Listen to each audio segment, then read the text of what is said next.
Bonjour à tous et bienvenue dans cette nouvelle vidéo. Aujourd'hui je suis au festival du film romantique de Cabourg. Voilà, c'est un rendez-vous annuel pour moi puisque je suis bénévole depuis plusieurs années. Comme on atteste ce superbe bout de papier. Le festival du film romantique de Cabourg, c'est un festival qui est important pour le cinéma français puisqu'il présente souvent, régulièrement, des films qui ont un certain succès, que ce soit critique ou public. Ça permet de voir en avant-première les pépites qu'il va y avoir au cours de l'année et je pense qu'il va y en avoir de sacrées belles. J'avais fait une vidéo où je présentais le programme dans sa globalité. Malheureusement, évidemment, je ne vais pas pouvoir tout voir parce que je suis bénévole, parce qu'on manque de temps et que c'est impossible de tout voir de toute façon. Mais j'ai prévu de voir plusieurs films qui, je pense, ma foi, sont intéressants. Malheureusement, je ne vais pas voir, je pense, Eugénie Grandet. Mais voilà, c'est la vie, c'est comme ça. Je vais me rendre dans un restaurant partenaire du festival, donc je vais manger aux frais de la princesse. Ça, c'est plutôt pas mal. Et surtout, j'ai eu mon fameux petit sac. Voilà. Alors cette année, c'est un peu décevant, je vais pas le cacher, parce que je n'ai pas ma boîte de sardines. Voilà, je suis extrêmement déçue. Non, mais en fait, ce que je veux dire, c'est que cette année, bizarrement, on a le sac, on a un catalogue qui présente tous les films. Donc ça, c'est très chouette. Mais on n'a pas des goodies comme les années précédentes. Donc je sais pas ce qui s'est passé, il y a juste le catalogue et le sac. Mais ils sont beaux les sacs, c'est des gros sacs, c'est pas, je sais pas comment dire, en gros ils sont plus épais, ils sont pas fins comme ceux d'avant. Ça peut complètement devenir un sac de plage, on peut pas en recycler. J'ai du mal à parler aujourd'hui, c'est fou. Je mange et je ne paye pas. J'ai une petite mission personnelle pour ce festival, hein, c'est pas obligatoire, mais si j'y arrive, c'est quand même le mieux. En gros, le président du festival s'appelle Guillaume Laurent, il est scénariste, il a notamment fait Le Fabuleux destin d'Amélie Poulain et Un long dimanche de Versailles. Et il a également écrit J'ai perdu mon corps, qui a été adapté par Jérémy Clapin, qui est membre du jury du court-métrage. Mon but à moi cette semaine, si possible, c'est de le faire dédicacer en fait ce livre par Guillaume Laurent et Jérémy Clapin. Si j'avais deux, c'est gold. Alors, concernant les films que j'ai pu voir, j'ai vu La pièce rapportée. C'est une comédie française à propos d'une femme qui se retrouve mariée à un homme bourgeois très riche, qui a une belle-mère très envahissante. Et cette femme, au bout d'un moment, se trouve un amant, puisque elle s'ennuie dans cette vie de tous les jours, dans son quotidien. Sauf qu'évidemment, la belle-mère va aller chercher la petite bête pour pouvoir faire en sorte soit qu'ils aient un enfant, soit qu'ils se séparent. Voilà, c'est l'un ou l'autre, c'est les deux extrémités. C'est avec un très beau casting, Anaïs Desmoustiers, Philippe Catherine, Josiane Velasco. C'est un humour très particulier, c'est-à-dire que l'univers du réalisateur qui avait fait La Loi de la Jungle a un univers vraiment original. Ça peut plaire, ça peut ne pas plaire, mais il y a quelque chose qu'on ne peut pas retirer au film, c'est que c'est vraiment très original et que ça n'hésite pas à aller explorer des gags visuels qu'on peut emprunter normalement au cartoon, à ce genre de choses, vraiment très décalé, très burlesque, très théâtral aussi par moments, même dans la gestion de lumière, dans les choix des décors, tout ça, c'est très kitsch, ça fait très pièce de théâtre, mais bizarrement, c'est un très beau film, j'ai vraiment beaucoup aimé, donc La pièce rapportée, je vous recommande. Est-ce que je peux te raconter du coup La pièce rapportée, ce que c'est? Ouais, vas-y, raconte. Alors du coup, c'est l'histoire d'une fille, d'un mec, Ouais. sa belle-mère, Ok. un amant. Ah oui, j'ai vu le résumé, c'était bien. C'était très bien. T'en as vu combien là depuis que t'es là? Alors, j'en ai vu... Un. Donc là, ce sera 2. Ça, ce sera le... C'est bien. Voilà, c'est tout, et ça, ce sera le plan de... Puis après, on va sortir de la salle et on va faire...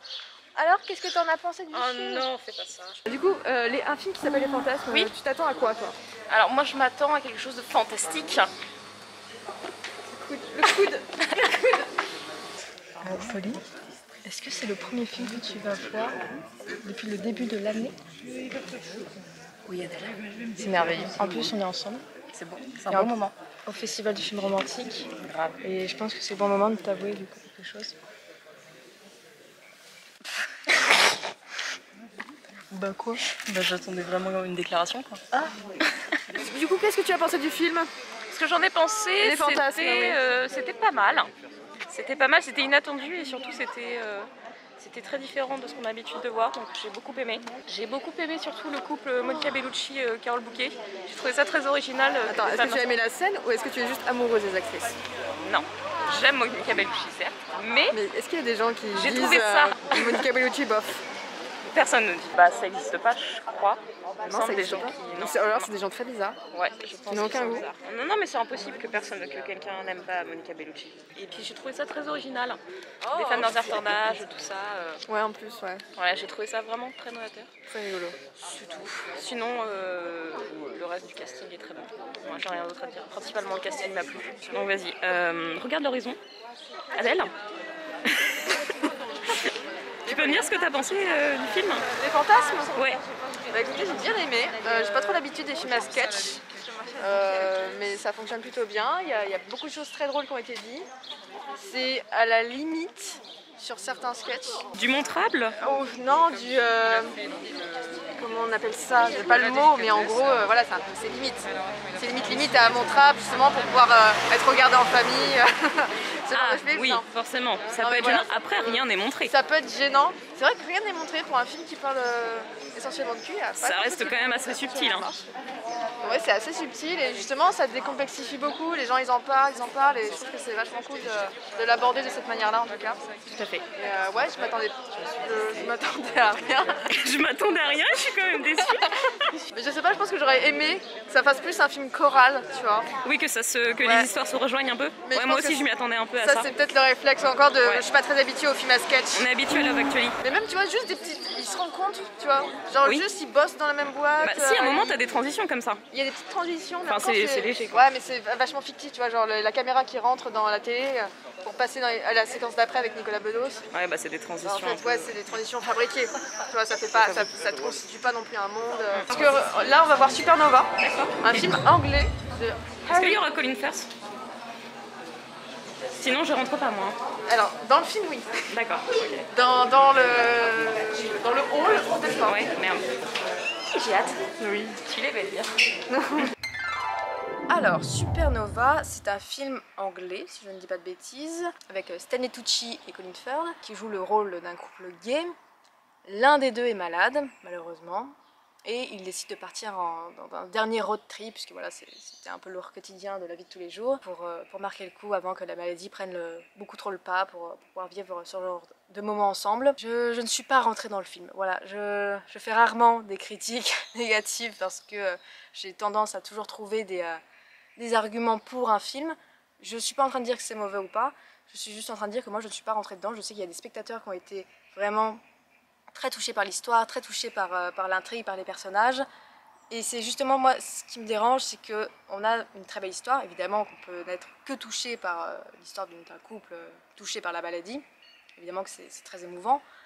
Mais je trouve qu'en fait la mise en scène est assez conventionnelle, que voilà, ils savent qu'ils ont un sujet qui touche naturellement les gens, et que du coup il n'y a pas grand chose à se mettre sous la dent. Il y a évidemment des éléments, évidemment je ne dis pas qu'il n'y a rien du tout non plus, mais je trouve qu'il n'y a pas de prise de risque dans la mise en scène. Donc Supernova, déception. C'est pas mauvais, je ne suis pas rentrée dedans. C'est comme ça, c'est comme ça, c'est comme ça. Il fait déjà nuit, il est presque 23 h. Nous sortons de la séance Supernova. Pauline, un petit mot. C'était une épreuve. Une épreuve? Une épreuve de vie. Une épreuve de vie? J'ai chialé. Les 15 dernières minutes, c'était terrible pour moi. Vraiment, c'était très touchant. Très bien joué. Hein. Ah putain, la vache. Très bien joué. Les deux, vraiment. Les deux, ouais. T'en avais aucun qui surpassait l'autre en termes de jeu, je trouve. J'ai eu peur, moi, au début, je l'ai trouvé timide, en fait. Timide? Ouais, entre les deux, genre dans les mouvements, tout ça, j'ai trouvé un peu timide. Ensuite, en quatrième film, j'ai été voir The Waterboy. C'est le film qui a reçu le prix du jury. Voilà, donc félicitations à lui. C'est un film russe, un premier film, si je ne dis pas de bêtises, à propos d'un jeune garçon qui habite dans un coin vraiment paumé en Russie, sur la pointe, en fait, tout au bout, tout à l'est, près de l'Alaska. Et il est chasseur de baleines. Et il tombe en fait amoureux d'une jeune fille qu'il voit uniquement à travers un écran, c'est-à-dire c'est des espèces de filles qui font des cam girls, voilà, des filles qui se mettent en scène devant une caméra, un petit peu comme moi, mais un petit peu dénudées, de façon beaucoup plus sexualisée, pas du tout comme moi. Je comprends hein, que ça ait pu toucher le grand jury au vu du président et des membres qu'il y avait dedans. Pareil, je ne suis pas spécialement rentrée dedans, j'ai évidemment été touchée par l'histoire de ce jeune homme qui devient tellement amoureux, qui fantasme tellement sur cette jeune fille que voilà, il se met en tête de vouloir la rejoindre, il se met en tête d'apprendre l'anglais, de la rejoindre à Détroit, et tout, C'est quand même très touchant, mais c'est un film particulier, c'est un film assez lent, assez naturaliste, j'ai envie de dire. Mais voilà, le thème du romantique est pour le coup très bien amené et c'est totalement le sujet. Voilà, sans plus pour moi, je comprends qu'il y ait des gens qui aiment, sans plus pour moi. Je suis contente de l'avoir vu, mais c'est sans plus. Écoutez, ce deuxième jour se passe plutôt bien. Je suis actuellement à l'espace plage, spécial pour France TV, pour le festival du film romantique de Cabourg, comme en atteste cette superbe affiche. Et je vais assister à un concert de Louis Bertignac. Oui, ce n'était pas prévu. Non, ce n'était pas prévu. Elle oublie le temps dans ce palais d'argent. Pour ne pas voir qu'un nouveau jour se lève, elle ferme les yeux et dans ses rêves, elle part. Jolie petite histoire.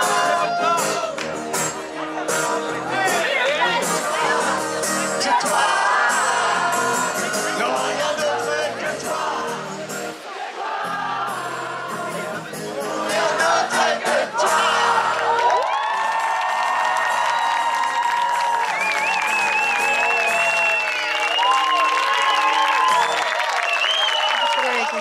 Ensuite, j'ai été voir Une vie d'aimante. Alors oui, j'ai eu un tout petit problème avec mon ticket. C'est un film belge qui raconte l'histoire d'un jeune couple qui se prépare à potentiellement accueillir un bébé. Voilà, ils en parlent pour être bien sûrs de leur décision, de bien s'y prendre. Mais au même moment, la maman de l'homme tombe malade. C'est-à-dire qu'elle a une maladie dégénérative qui en fait la désinhibe totalement de retenue au sein de la société.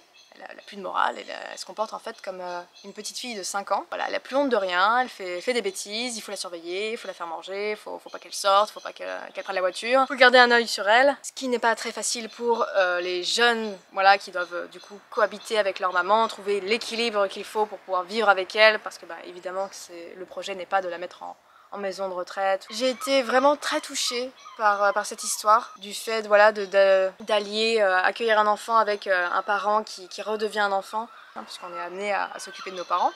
Je trouve que c'est vraiment très beau. La mise en scène est vraiment super chouette, je trouve que les acteurs ils sont incroyables. Il y a eu énormément de répétitions en fait, entre eux, étalées sur toute une année, et ce qui fait qu'ils ont un lien créé entre eux, entre les acteurs, qui est vraiment très touchant. On a vraiment l'impression qu'il s'adresse à sa mère, on a vraiment l'impression qu'elle s'adresse à sa belle-fille, et une façon en fait de se comporter entre eux, où même si le film était tourné en langue étrangère, qu'on n'avait pas les sous-titres, en fait on comprendrait que ok, lui c'est son fils, lui c'est sa mère, elle c'est sa mère, c'est sa belle-fille, c'est sa copine, c'est pas sa soeur, c'est pas son frère, c'est pas sa cousine.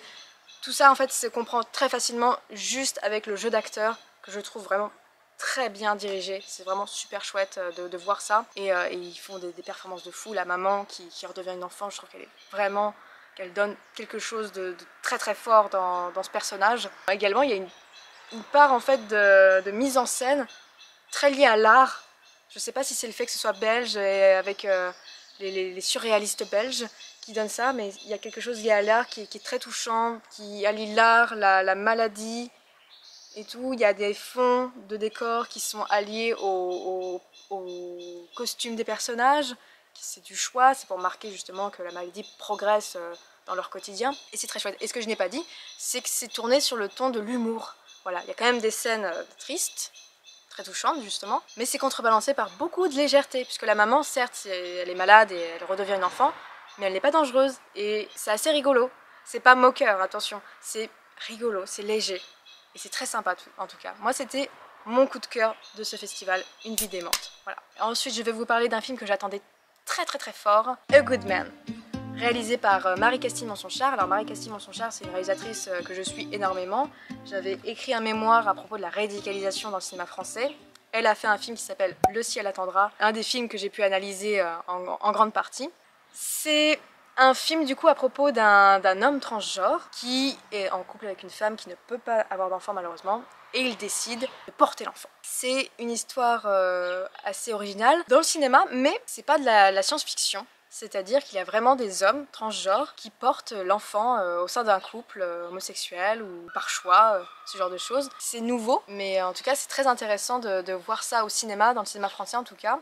La réalisatrice a expliqué qu'elle avait beaucoup rencontré des transgenres américains qui avait donné naissance, puisqu'ils sont un peu plus nombreux aux États-Unis. En tout cas, il y a un peu plus de cas et ils acceptent d'en parler plus facilement. Donc voilà, donc très intéressant. D'un point de vue éducatif, voilà, parce que les droits des trans, même de la communauté LGBTQ+, c'était hyper intéressant justement de découvrir un petit peu comment ça se construit, comment c'est abordé, comment aussi on voit le personnage être intégré au sein de son couple, au sein de sa vie familiale, professionnelle et tout. Ça c'est vraiment chouette d'avoir ça dans le cinéma français. Et tourné façon grand public, c'est pour tout le monde. Et c'est vraiment un film qui appelle à la tolérance sans non plus que ce soit le sujet du film. Donc ça c'est très chouette.